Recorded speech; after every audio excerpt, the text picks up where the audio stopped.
You guys probably have those fancy lights that go with your computer or something, and you get one of those. It's a sidebar deal. Mine's just a cheap. Mine's LED a desk deal, light or something. Yeah. Yeah. Don't let the secret out on that one. Yeah.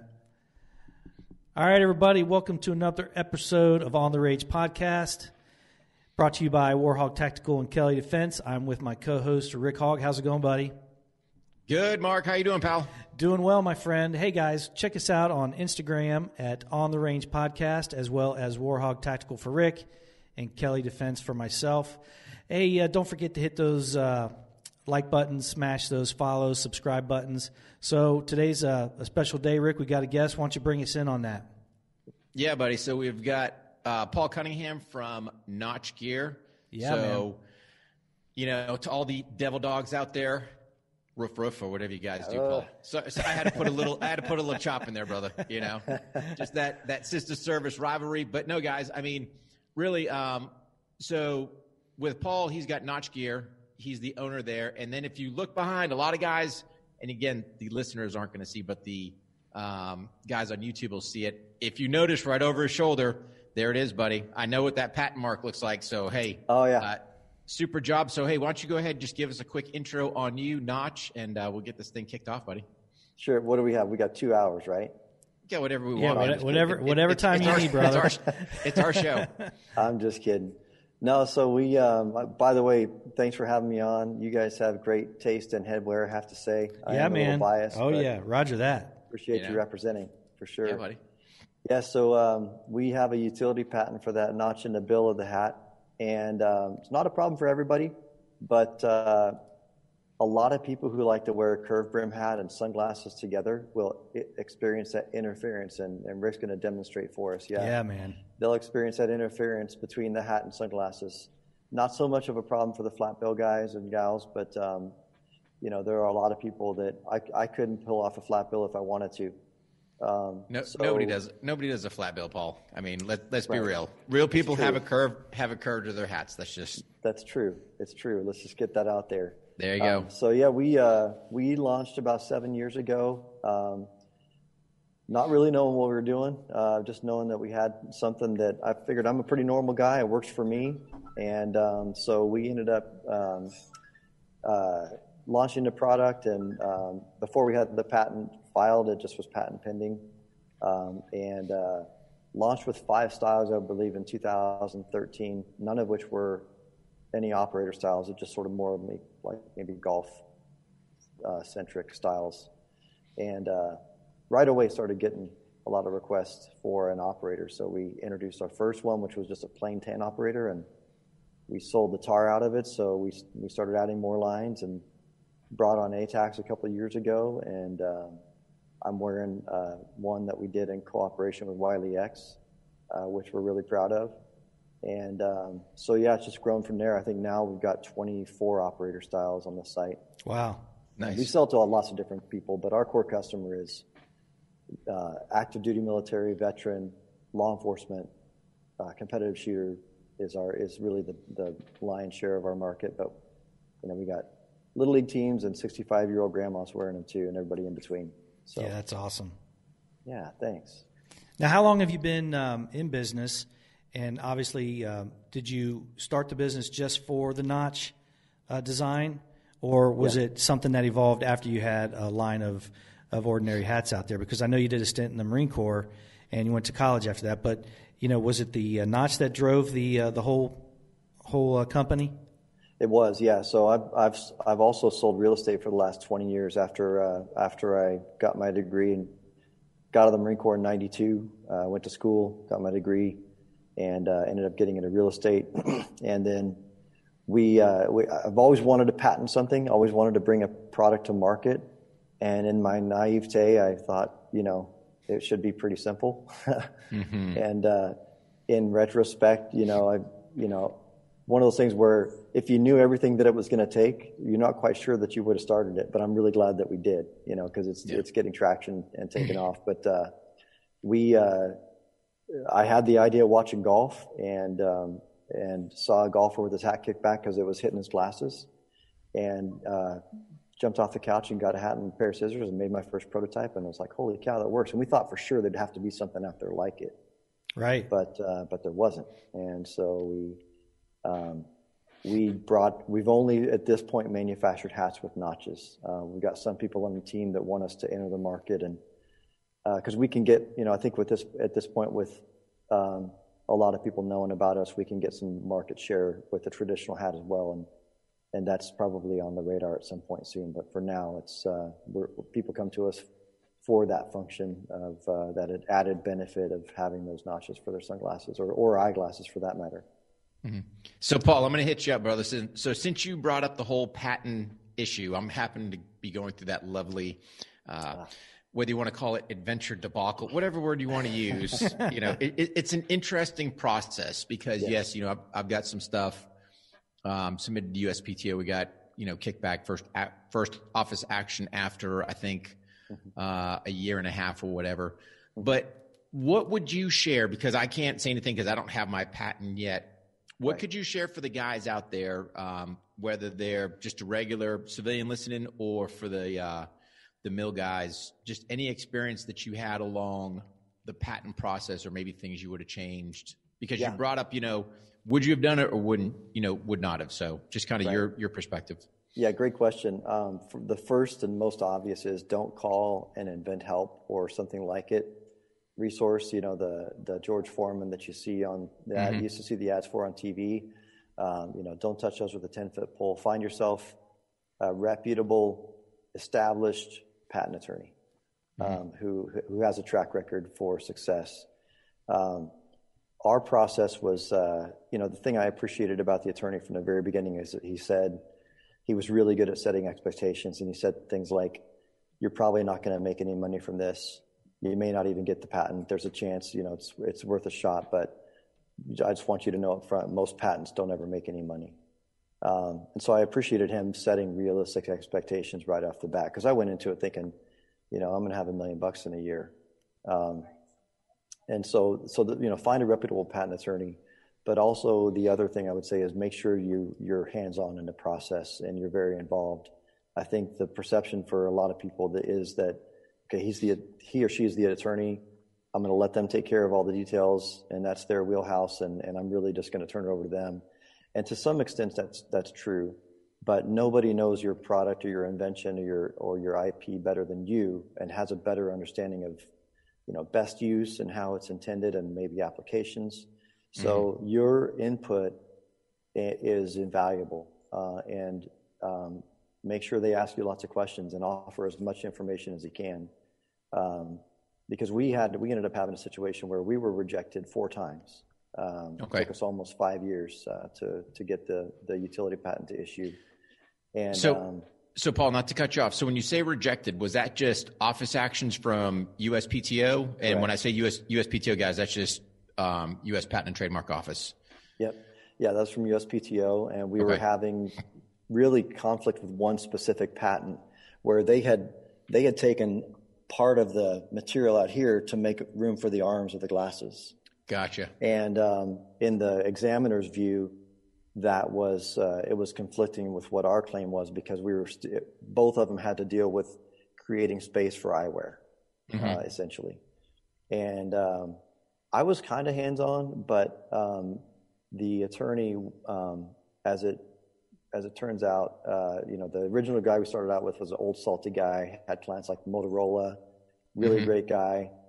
About 2 years in, he ended up passing away as an older gentleman. And the gentleman that took over just wasn't quite as helpful or forthright, and was, I think, in the end, just milking us really stringing out the office action. So finally, without going into a lot of details, I basically said, "Hey, I'm going to be on this next call with you and the examiner because I want to hear firsthand what they're saying." And within 5 minutes on the call, we had the issue solved, which is what I wanted to do 2 office actions ago. And the examiner basically said, I told you guys if you had done that, we'd have been done a long time ago. But that was never relayed to me. So, learning experience, but frustrating. Yeah, you hit a key point. And again, I have had frustrations, not so much with my patent application. My trademark was an absolute bear. And like you said, the behind the scenes phone calls, because the problem that comes in is then the information's out there who the examiner is. You can make a phone call, but then it's like, well, where's your attorney? Yep. Hey man, you're telling me I'm rejected. I want to hear it from me. And then, you got to get him on the phone, and that's going to cost you more money.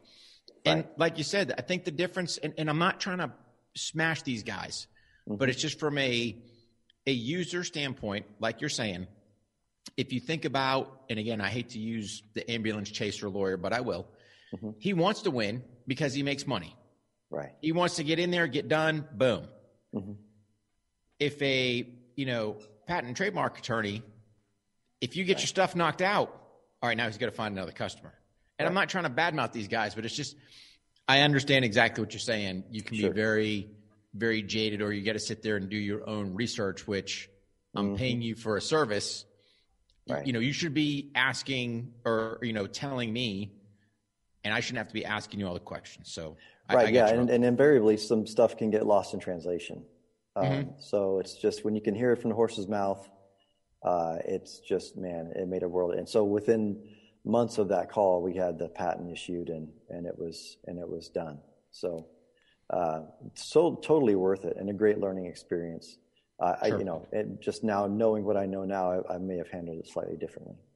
That's interesting that you said, for the person, the entrepreneur who's looking to put out a product, to be hands-on, because when I think of a patent or some kind of correspondence is being done through the mail, phone calls, that's what I see. You send plans, and they go out and check to see if there's anybody who has similar ideas and things like that. That's very good advice, because one of the big things we do on this show is for veterans who are in law enforcement who are getting out of the uniformed services to go into business. That's a great piece of advice. Now, when you first came up with this idea, were you scared about it, or was your lack of knowing the process emboldening you and thinking, hey, this will be no big deal? I wish I would have been scared. I think I was naive. I had unrealistic expectations about how easy it would be. And again, the attorney did a really good job in setting some expectations there. But I usually once a quarter I'll go on to the Marine Corps Air Station here in Yuma and speak to a group of Marines that are getting out through the Boots to Business program. Oh, that's great. Great honor, man. It's awesome, fun to be able to do and just share our story. But I tell every one of those classes going through that if you have an idea that you want to implement or a business you want to start, take the time, money, and energy that you think it's going to take and multiply it by a factor of 10. And then if you still think it's worth chasing at that point, then do it. But just know that it's going to take you more time. It's going to take you more money and more effort than you think it will. And maybe it only takes 5 times as much. But going into it with eyes wide open makes a big difference. So, for me, I've been married 26 years by God's grace, and so I'm still learning in that process. But one of my sort of past habits would be I would railroad my wife into things, things that I wanted, and not really. She's gifted with a lot of intuition and insight, and I a lot of times would sometimes sort of just push that to the side and ignore it so I could get what I wanted. But in this process, I knew it was going to be really important to have buy-in from my wife. Yeah. And because if you don't have that support, then it's just going to be an uphill battle. So part of my litmus test was getting green lights from her, and it was green lights all the way. And she's been an amazing support and has helped our business in so many ways. It's not even funny. So what was kind of your, I guess, getting the patent? Was it, I know you had grandeurs of, millions of dollars and all this other stuff. Was it to grab the mark of, hey, I've got something from USPTO? Is it to be, the title of inventor? Was it, hey, to help the business? What was kind of your driving factor I think so. I've always wanted to. I don't know. I guess it's always just been a goal to hold a patent. I'm not even sure why. No. I have a book on my bookshelf at home. She bought me 20 years ago called Inventor's Desktop Companion. So, like a lot of people, you got ideas and you're like, oh man, it'd be cool if they do this. They should do this. We should invent this. But it's difficult to get beyond that point because, first of all, it's sort of hard to think of something that will be useful and novel that someone hasn't already done. It's immensely difficult. But also then to be able to take it to market and expose it to people and have them actually buy it. Yeah. So I think it's the idea of just being able to accomplish. I'm driven to stay busy and accomplish things. I think it's part of the reason I went in the Marine Corps, and I've been fortunate to do real estate at a high level. So I think I just like to accomplish things, and so maybe part of that's ego. I'm not sure, but just the idea of creating something novel and doing something that is challenging. I think maybe the challenge is a big part of that too. Yeah. I wouldn't call it ego, because to me, it's one of those, like you said, it's an accomplishment, right? Right. So you can look at life and go, hey, business owner, real estate, college grad, all these other things, Marine Corps veteran, all the stuff. Right. But man, getting a patent, and then with that kind of goes inventor, if you want to say. Yeah. And especially when you look at, and again, I'm not downplaying my techie guys, but I think they have a lot more room for inventing, if that makes sense. Right. When you're looking at a ball cap, let's be an honest broker, to break through and go, hey man, I'm going to put these notches, because is your patent just on the notch itself? Because I know you've got two sets depending on what glasses you're wearing. Did you have to get one kind of for the distance, or did it cover both? So yeah, there's two types. Well, there's more than two types of patents, but the two main ones are a design patent and a utility patent. Design patent covers the way something looks, and it's a 7-year shelf life. Utility patent actually protects a function of something, and it's 21 years really. So the patent actually covers the main claim of the patent, and this is all public record. Someone can search it, sure, and find a copy of it online. But our main claim is it accommodates eyewear when the two otherwise would interfere with each other, and it covers any shape, size, location. So regardless of where it is or the shape, or if it's there to accommodate eyewear and it's on the edge of the bill, then it would be covered under our patent. And so, yeah. And it's, I think part of it is to just the idea of, having something novel. I don't call myself an entrepreneur even. I don't really even consider myself an entrepreneur, or I don't call myself an inventor. Not that there's anything wrong with that. It's just, I don't think of myself that way. You know what I mean? It's like, I'm just a guy that had an idea that I'm a pretty normal guy. I'm not 40 years old in my mom's basement playing video games. But so there's got to be other people that like me that would like this too. Like, I'm not a fringe person. I'm pretty vanilla, middle of the road guy. Yeah. Yeah. But the reason why we focus on, we've enjoyed building our businesses as small as they are, as big as they are, and pushing out and marketing and really getting the name out there and rebranding and tweaking things. It's very interesting that, you go in there and you get that dose of reality from the attorney saying, hey, man, if you expected to make any money, and you're thinking the exact opposite, but yet you still continued and sought out the patent. That's a testament to you. And that you're the exact what we're looking for the show, to let people know that there are things that are going to occur that you can get through. And we had a guest that was talking about the insecurity and the unknown that a lot of uniform services are afraid of. So I know people are going to take that and run with it. So really appreciate that. Now it's interesting. I did a little cyber stalking on you, and you're out in Arizona Bobcat graduate. Your degree, correct me if I'm wrong, ecology and biology. Ecology and evolutionary biology. Okay. Yeah. You see where I'm going with that? It's kind of a little. Yeah, explain that for me if you can, or is there just? Oh, man. It's just what it was something you were interested in. Hindsight's 20/20, man. If I could go back and do it and just get a really solid business degree, I'd have been so much smarter. But rewind to the mid '90s. At the time, my aspiration, I wanted to be a dentist. That was my career goal, was to be a dentist.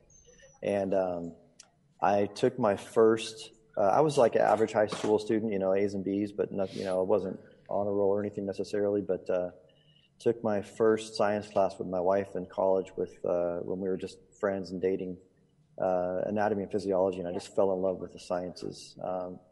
And so decided I wanted to be a dentist. She was going to be a dental hygienist, and she was successful in doing that. She's been practicing hygiene for 20 years. So really, I just needed some science degree.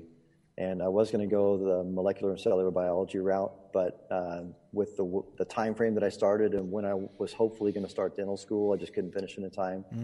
And ecology and evolutionary biology was the next best degree, and it was something that I was interested in. I'm a firm believer that, and I say this with a degree in evolutionary biology, I'm a firm believer that evolution is going to be debunked in our lifetime. I think it was a great idea 150 years ago. When we didn't have the technology and the advancements that we have now. And it's the reason that some of the really entrenched biologists, evolutionists are actually leaving, jumping ship and saying, look, guys, just didn't happen. So the creation, so creation, is that what you're saying, or chance? Correct, yeah. You're going with the creation theory then? I'm going with creation, and call it intelligent design if you want, but okay. There's so many. And I don't want to get on a tangent, but so I wanted to study that and just see what they had. I was like, okay, let's go to the university that made the Hubble telescope, and they're known for their science, and let's see what they got. And I was appalled at how little data and it was pretty scary. But how little data supported the evolutionary theory, yeah. Really? Yeah, it's just so much conflicting stuff, and they're continuing to change and completely restructure the theory, which isn't science, right? Pure science is, the scientific method is, you develop a hypothesis, you test the hypothesis, and there aren't good results or bad results, they're just results. Right. Yep. And you let the results determine, the outcome. It's really interesting. Trying to shape the results to it's really interesting where the hard sciences in the mainstream have kind of gone, and right. How angry someone can, just like you say, the results are what they are. If they can be duplicated, and if they can and they can't, and you don't see it again, then maybe that's not the correct outcome. But very interesting. There's a podcast out there that I forget his name offhand, but he's a Harvard computer scientist and lifelong evolutionist, and just recently he wrote a book called Darwin's Problem, and he basically from a mathematical, statistical perspective, has basically said it's just couldn't have happened. If we're looking at likelihoods or probabilities, and we look at the pattern of everything we observe in nature, if there's any sort of organization, there's a design behind it. There's information, coded DNA, call it. What's that quote from? Analogous to what's that? What's that quote from his name is Crit? He said that you have. He's the guy that him and that other guy. Austin and Crick. Yeah. Basically said you got a better chance of having a tornado assemble a fully functional jumbo jet going through a junkyard than you do this by accident. Yeah. The genetic code is very analogous to computer code, right? So he's basically saying even for one protein in a cell, much less just one functioning cell, but one protein in a cell to organize itself through random chance and be able to perform its function, it's 1 to the 70th power, which is so many zeros. It's like at that point you have to say, and that's one protein. Yeah. Versus even just one functioning cell. So again, don't want to get a side tangent, but that's where the ecology and evolutionary biology came in. And like a lot of Americans, I've got a degree that, in some respects, I'm using it, but really a business degree. I think you hit the nail on the head, Paul. You can't go wrong with the business degree. And I made the same mistake, right? So I was like, hey, I want to get my degree before I get out, because I didn't want my kids to turn around and go, oh, look, Dad, you don't have a degree. Mm-hmm. So I was like, all right, security management, easy, right? Just knock that stuff out. And I'm sitting there now going, yeah, dummy, you should have done business. Knowing you were going to be, an entrepreneur, run your own business, however you want to look at it. Yep. But rookie mistake. So I personally, I think you can't go wrong with the business degree. If somebody's out there and they're floundering, hey, it's a good deal. But I just had a quick question going back to the whole, kind of your professors and different people out there. Did they, obviously I'm guessing, to be an evolutionist, you would be on the atheist side of things. And then do you think there's any faith that gets injected that helps change, or is it just their science is crushed and they roll out? I don't know. It's a good question. I think there comes we all suffer from confirmation bias. So we look for things that confirm what we already believe. And I'm the same way. So it just depends on how tightly they hold to that, because in a lot of cases, their whole worldview is tied up in that, secular humanism, there's no God, and, all those things. So it would be devastating for them to admit that that maybe it was wrong or needed to be looked at. And it was just assumed in the upper division classroom at my college. There was no questioning. It was just assumed this guy's the professor, so he's right because he's the professor. Well, and I think you hit the nail on the head, because a lot, we've kind of slipped from that. And I'm not saying, hey, throw this guy question out and, when it makes sense in a public forum, when it doesn't. But we've gotten to the point where we don't want to question things. We just kind of take things at face value and then off we go with our business. So I don't care. Go ahead. I'm sorry. No, go ahead. Sorry. No, I just saying, whatever, it doesn't matter what title you've got. You as the individual still have to, like you said, you are sitting there making your own kind of conclusions, decisions. Mm-hmm. I think us as Americans across the board need to do the same thing and be more receptive to the information that you're getting. And if things don't make sense, look for the answers. Yeah.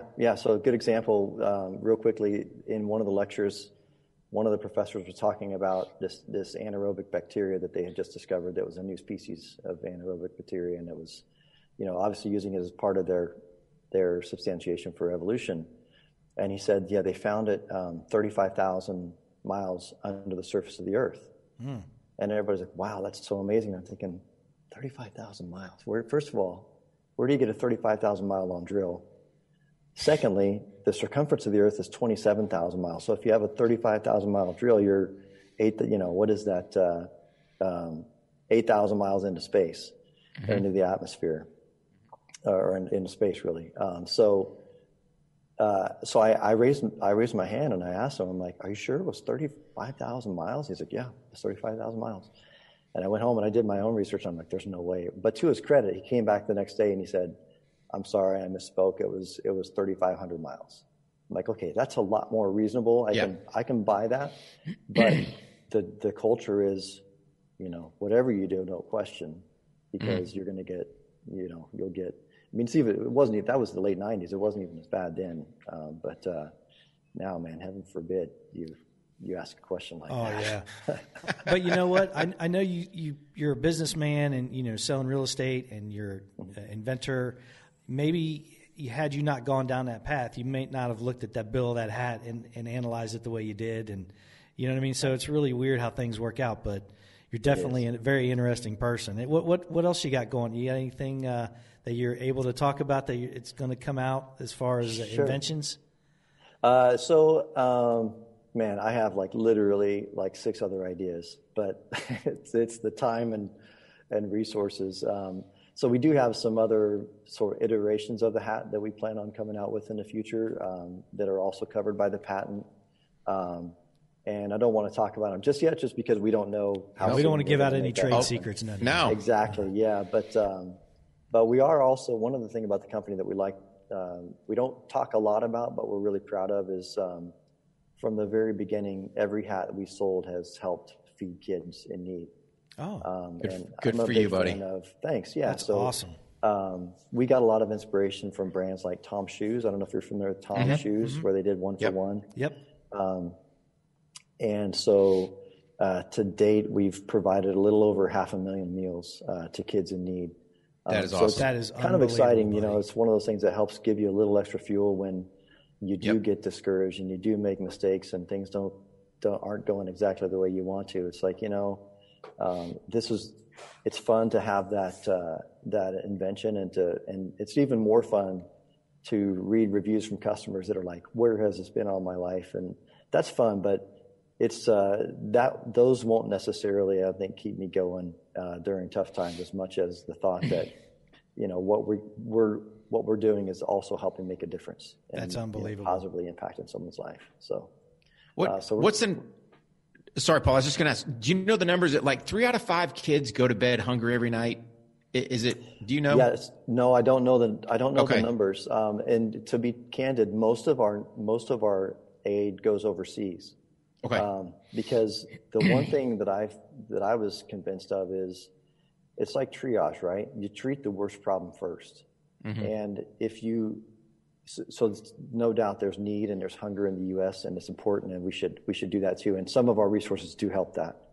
The majority of it goes overseas because if you try to find a statistic for kids that starve to death in the U.S., you won't find it. Yeah. Because other than maybe 1 or 2 isolated incidents where there may be abuse involved, mm-hmm. it simply just doesn't happen. We don't have kids starving to death. On the other hand, according to UNICEF, you've got 20,000 kids and young people per day dying of hunger and preventable disease. Yeah. So in my view, let's put the resources where the need is the greatest first. And, if enough people were to do that, we could stop that from happening. And then let's focus on the next lesser problem, which is, maybe more chronic hunger or food insecurity, really anywhere, including here in the U.S. Okay. Yeah. I mean, because that has been, if you want to say, just a continual problem. Because I believe, was it back in the 80s when Live Aid, that was their whole driving factor, mm-hmm. Was specifically towards, the continent of Africa, trying to get them that starvation and famine going on over there. And it's just, mm-hmm. it's a repetitive cycle, it trying really to get that thing broken. Yeah. And it's just sort of mind-boggling how the problem can still be that devastating with the mm-hmm. resources that we have. But somebody said one time, do what I can't cure world hunger, but we can do something. So sure. we're just going to focus on what we can do. That's an awesome, totally. Hats off to you, buddy. Amazing, for the listeners, you can't see I took my hat off, but just don't take the hat off too long. Right. Yeah. Do I have bad hat head? No. It's a free marketing. Yeah. That's right. So, what's the name of the organization that you give to? Is that something that you do independently, yes. or is it something we can put in the show notes for you? We partner with Children's Hunger Fund. There's a link on the homepage of our website. Okay. And they are like rock stars of the charity world because that's the other thing is a lot of when you give, be educated about where your money is going. Absolutely. Because in the charity world, it's crazy how many of them, 40 cents on the dollar, 50, 60 cents on the dollar is normal to make it to the end user. But in their case, and they're routinely checked by organizations like Charity Navigator and different independent organizations that monitor charities. And in their case, 98 to 99 cents of every dollar goes directly to the need. Wow. So rather than us start up our own 501c3 and have that whole learning curve in addition to it, my strategy was let's find someone who's killing it already and partner with them. And they've been very gracious. And I mean, who wouldn't want free money and support? But they've been very gracious in letting us share some of their stuff and come alongside them and help support them. And I think it was maybe their 10th or 12th anniversary, I forget, but they surpassed the $1 billion mark in aid given. So they're a pretty good sized organization doing a lot of great things. Sounds like it, yeah, man. Mm-hmm. Unbelievable. And you got to think, Paul. I mean, for the viewers, listeners out there, man, for a nonprofit to have an operating expense, we'll just call it a 2%. Even if they, give 98%, to have a 2% operating, we'll just call it budget cost, whatever you want to say, is unheard of. Right. Because you have to look at these others, I got it, they're quote unquote nonprofits. Doesn't mean people aren't making money. Right. Because like you said, anywhere from typically, I've seen it as poor as only 10% goes to where it needs to, to the other end of the spectrum where 98% is going.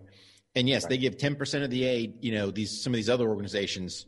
Where do you think that 90 is going to operating cost? to pay CEOs, to pay all these other people. And they're usually family rackets. Why does everyone on the board have the same last name? And it's just like, come on, guys. Yeah. And that's in the last decade, a lot of organizations have gotten really creative in a positive way. I don't know if, I'm guessing they're still around, but Charity Water, I don't know if you heard of Charity Water. Their model is 100% goes in, and you're like, well, how does that even happen? But basically what they do, from what I understand, is any donations that they take soliciting for drilling wells in places that need fresh water, is they're saying, hey, every single penny that you give is going to this. But then they have separate events, fundraising events with people with deep pockets, and they're saying everything you give is operating costs. Everything that so not one penny is going to go to the need. You're going to fund the operation, and then we're going to go out to the masses and solicit money, and all that's going to go to the need. So it's interesting to see how different models have emerged in that world, and I think that's to have that transparency, and I think that's kind of smart. More than one way to do it well. Yeah, 100%. Because to me, if you look at any 501c3, here's the key thing: if they will show you their financials, they're usually pretty on the legit side. Right. If they don't want to show you where the money trail goes, you just got to sit there and go, it's going in your pocket. Yeah. So for sure. Absolutely. Yeah. So we got that, and then we've also just continued to develop new styles. We're really excited. We brought FlexFit on earlier this year and have introduced a couple of operators there, and developing some new stuff with them. So we're excited about that. It's just it's a never-ending cycle of just developing new styles, finding out what works, what doesn't work, listening to the customer. A lot of our styles have come out of just requests from customers, and fulfilling those requests. Well, we're big fans, as you can tell, of the ATACs. We have a friend, an associate that has the ATACs pattern going, and we enjoy it. Rick's always rocking the Ghost, and I'm always rocking the IX, but we enjoy it. And the thing about the charity work, there's really nothing more American and veteran, or says veteran, than someone doing the type of things that you're doing, and we really appreciate that. And what a great cause. And I don't know what the world would be like without folks like yourself and your company. So hats off, man. Really appreciate you sharing that story with us. Definitely. Yeah, it's part of it's the fizz in the soda, as one of my friends used to say. Yeah. Absolutely, man. There's something more rewarding, I think, from the giving back. And again, everyone looks at it different ways. We're not, at least for my case, I'm not heaping cash, got all my products selling yet, soon to be. Plug note for me, but that's here nor there. But the point being is, at least for me, I can sit there and offer LEOs, hey man, get some free training. Come to one of my classes. Right. It was funny because I reached out to, I think it was Riverdale Sheriff's Department. I saw a post of an officer that pulled money out of his pocket to give to somebody that was homeless or missed the bus or something so they could spend the night in the hotel. I reached out to that sheriff's office and said, hey man, deputy's name, because it kind of mentioned him in the post there. I said, if he wants, come down to San Diego, he's got a free slot to my class. Awesome. So it's just great. It's simple things like that, because man, think about it. This guy, I mean, Mark, you can attest, you guys aren't making Mr. Moneybucks unless you're, working a whole bunch of overtime and everything else. And even then it's kind of questionable. But for this guy to take money out of his pocket, it's like, hey dude, that's the least I can try to do to throw a bone back to them and back to the community. It's like, help these guys out. So exactly. It goes back to, again, doing what you can. Yeah. Start somewhere. So that's it. If you had to give any words of wisdom, we like to ask our guests, what would you leave? It doesn't necessarily have to be LEO or veterans, but what would you leave as any kind of life lesson, words of wisdom to our audience? Because you're definitely an interesting guy. You got a great story. Hats off to you and your family, because I know they had to be part of all that, and really appreciate that. They can't do it all by yourself, like you said at the beginning. But what would your parting words of wisdom be for our audience? I would say two things. Don't be afraid to ask for help.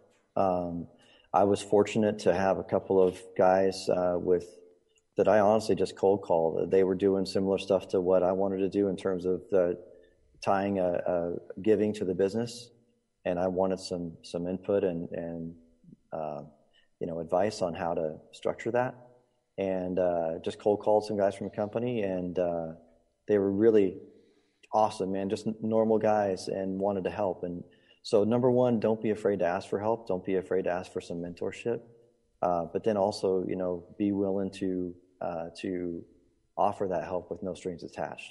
So Pat, Rick and I talked about this the other day. Be willing just to help somebody for the sake of helping them, right? And pass that along, because that's the world will be a better place if we can not feel like we have to be competitive with each other about everything. There's certainly, I like some competition, and I like the idea of winning. Don't get me wrong, but don't be afraid to ask for help, and also be sure that you're intentional about giving help when it's asked, if you're able to.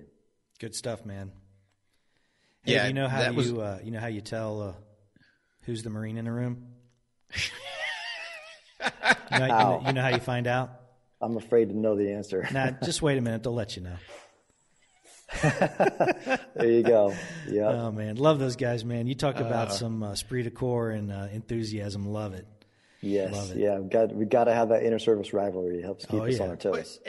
That's the whole thing, right? It doesn't matter, Marine Corps, Navy, Air Force, Army. Everyone's going to take jabs at somebody else because somebody's better. Of course, the Army's always on top, but that's just, the way it is. Oh, yes. That, it's funny because it's comical to me, like when you look at the Navy side of it, and I don't know if you've ever experienced this dealing with the Navy, but the Navy's very rank structured, right? Mm-hmm. So when you hit that chief level or that E7 mark, if you're a minion below hand, you're like deck trash. Nobody cares about you. You go eat with the swines or whatever scraps that the chiefs throw you on the floor. Mm-hmm. If you're that 7 and above, you go to the chief's mess, and it's like, I can walk on water. I'm a chief. Right. And it's like, okay. I'll give you a funny story. So like the Navy's got those bells, and I was down at Stennis doing some stuff, and I think it's on the quarterdeck. It's like their CQ, what we call the CQ area. I think you guys call it the same thing. Mm-hmm. Man, they don't like when you ring the bell. Yeah. Yeah. So what's supposed to happen? Fill me in and fill our listeners in. What's supposed to happen when the bell is rung?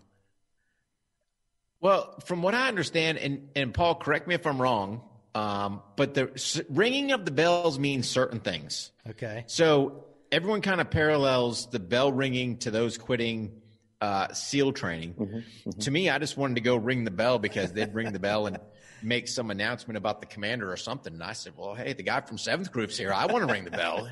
Right. They didn't find that. They didn't find that humorous. too. Yeah. Usually it means that you have to stop what you're doing and do something that you don't want to do.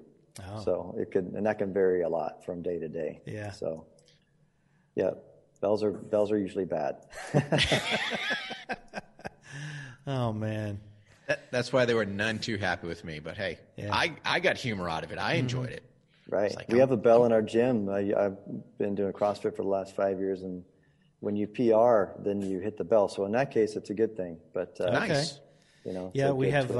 I know a lot of the cross country and track and field have a bell. Whenever you PR at a certain event, you ring the bell. Very cool. Well, we certainly enjoyed our talk. Very interesting. I think this is the first time, Rick, we've went into the hard sciences. Dude. Yeah. Sorry. No, it's good, Paul. Here's the thing, man. Here's the thing. That's the beauty, right? Because if you kind of run with the same thing every time, think about it. The viewers, listeners, they're going to be hooked going, all right, who do they got today? Who's this guy? Mm-hmm. What's he got going on? What are they going to talk about? So it's kind of, yes, we've got the on the range name because, that's kind of what we do. Mm-hmm. But really it's far from it. And Mark hit the term, all things American. It's like, boom, that covers everything. We can go wherever we want with this thing. Yeah, man. I don't think we've talked anything patent trademarks with anybody else. Yeah. And well, you can't always talk about gunslinging, you know what I mean? You just can't. Right. Yeah. Right. And I think we could use more patriotism in general and love of country, 100%. Right now. Yeah. So, yep. unashamedly American and love this country. And support the Constitution. Yeah. There you go, buddy. Before you go, give everyone where we can get in touch with you. You know, your website, IG stuff. Let everyone know how that they can get all your cool product and everything else. Sure. So notchgear.com is the website, notchgear.com. We actually just put up a pre-order slide. It's a good problem to have, but we keep selling out of stuff. We can't get it back in fast enough. So there are some really top styles that you can now pre-order as of yesterday. So notchgear.com, including the ATAX Ghost, which we're big fans of ATAX. Yeah, man. And then so on social media, we're Notch Gear on all. So Facebook, Instagram, Pinterest, we're Notch Gear. So come and like us and follow us, and we do announcements and giveaways there, and also try to post relevant content when we can. All right. And then tag all your pictures with Notch Gear stuff on there. So, hey, Paul, I do got one question for you. And again, from my selfish business side, how long are people willing to wait for pre-order stuff? Have you kind of seen in our experience up to 2 months? We don't have any hesitation. Yeah, we've said, hey, most of this is not going to ship till mid-September, and we put the slide up yesterday and already have gotten quite a few pre-orders. So a lot of them are for customers that are repeat, and so they know what to expect. They know our quality, but a lot of them sometimes are also from new customers. Yeah. So 2 months, and in the past we've done as much as 3 months. No kidding. Wow. And here's the thing, guys. I mean, really, Paul's hat, you know, for the viewers can see mine. I mean, this mesh back to me is money. You know, that's really, it's a nice breathable hat. It fits. It's comfortable. When you're out there, like today, I think we had a heat index 110. I'm out there dying. My salt stain, I'm going to have to end up getting something new here because my salt stain's starting to get out here where it's growing pretty big. And next Don't buy it. Let us know. We'll hook you up. I got you, brother. What's your back order? So I got some time. It's all right. Just throw a ghost off to the side. But you know, the thing is, it's a great product. Yeah. And same thing, you know, me wearing eyes out in the range because I got to have them. You know, guys can't be out there. And for the shooters out there, especially that you struggle with that eye pro and running that crazy flat brim. No self-respecting gunslinger has a flat brim hat. No, exactly. We're Notch Gear, and boom, you're in like Flint. So good on you, buddy. Thank you. Yeah, it turns out it's really useful for shooting glasses as well. So who knew? All right, man. Well, good. Appreciate you being here, and we'll be in touch, and hopefully we can have you again on the show, and you can let us know all the interesting things that you got coming out for your company and whatever you're doing in your charity work. Really, really appreciate that, and keep all that up, and we'll have all that stuff in the show notes. So thanks again, Paul, for being here. Really appreciate it, buddy. You bet. You guys are awesome. I appreciate it. Thanks, Paul.